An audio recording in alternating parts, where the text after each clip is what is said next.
రాష్ట్ర ప్రభుత్వం స్థానిక సంస్థలు జరపాలనే నిర్ణయంలో జాతీయ బీసీ సంక్షేమ సంఘం అధ్యక్షులు రాజ్యసభ సభ్యులు ఆర్ కృష్ణయ్య గారితో ముఖాముఖి జరిపినప్పుడు వారు ఎన్నో విషయాలు వెల్లడించారు.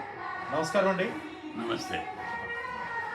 రాష్ట్ర ప్రభుత్వము స్థానిక సంస్థలో ఎన్నికలు జరిపే విషయం లోపల తన వైఖరి మార్చుకోవాలి. ఎందుకంటే హైకోర్టులో కేసు ఉన్నప్పుడు స్టే ఇవ్వలేదు, పాజిటివ్గా మాట్లాడింది, స్టే ఇవ్వలేదు. అయితే కొన్ని కామెంట్స్ అనేది చర్చ జరుగుతుంది కామన్గా. అనుకూలంగా జరిగింది, వ్యతిరేకంగా కూడా జరిగింది. అనుకూలంగా ఏమన్నది, జనాభా లెక్కలనే పెంచితే మంచి పరిణామం అని కోర్టు జడ్జిలే అన్నారు. రెండోది ఏంటంటే గవర్నర్ దగ్గర ఫైల్ పెండింగ్ ఉండగా ఎట్లా చేస్తారు, కొన్ని రోజులు వాయిదా వేస్తే ఏమవుతుంది అని అన్నారు. అల్టిమేట్గా చివరి జడ్జిమెంటు స్టే ఇవ్వలేదు. వీళ్ళు స్టే అడిగారు, ఇవ్వలేదు, ఒప్పుకోలేదు ఆయన. అయితే మేము అనేది ఏంటిదంటే ప్రభుత్వం ఈరోజు ఎన్నికల షెడ్యూల్ ప్రకటించింది, స్టే లేదు కాబట్టి నోటిఫికేషన్ 2 రోజుల్లో 3 రోజులు ఇవ్వచ్చు. ఎందుకు ఇవ్వలేదని మేము ప్రశ్నిస్తున్నాం. ఎన్నికల నోటిఫికేషన్ ఇవ్వకపోవడంతో ప్రజలలో అనేకమైనటువంటి డౌట్స్ క్రియేట్ అయినాయి. కాబట్టి ఖచ్చితంగా ఎన్నికల నోటిఫికేషన్ 9 కాదు, ముందే జరపాలి. ఎందుకంటే 8 నాడు కేసు ఉంది. ఆ కేసుకు మళ్ళా ప్రభుత్వ వాదన సరిగ్గా లేకపోయినా, లేదా ఇంకా 5 మంది జడ్జీలకు పోయినా టైం తీసుకొని బీసీలకు వ్యతిరేకంగా మారే ప్రమాదం ఉంది అని బీసీలు అందరూ చాలా ఆందోళన చెందుతున్నారు.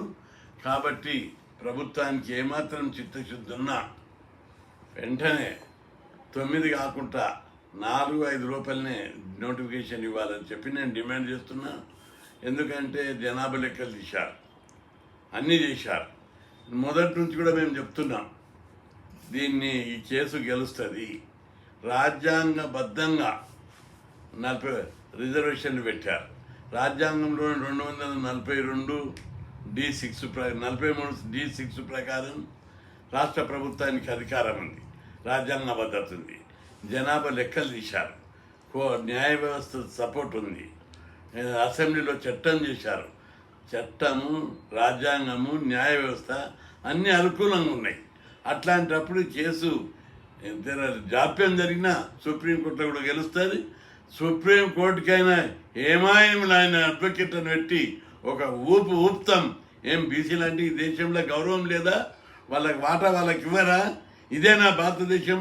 గొప్ప మహానుభావులు పుట్టిన భారతదేశం, స్వామి వివేకానందుడు పుట్టిన భారతదేశం, ఆది శంకరాచార్యుడు పుట్టిడు, గౌతమ బుద్ధుడు పుట్టిన దేశం. ధర్మము, న్యాయము, సత్యం, ఈ దేశం నేల నుంచే ఆ పదాలు వచ్చినాయి. గాలి, పీల్చే గాలి, తాగే నీరు,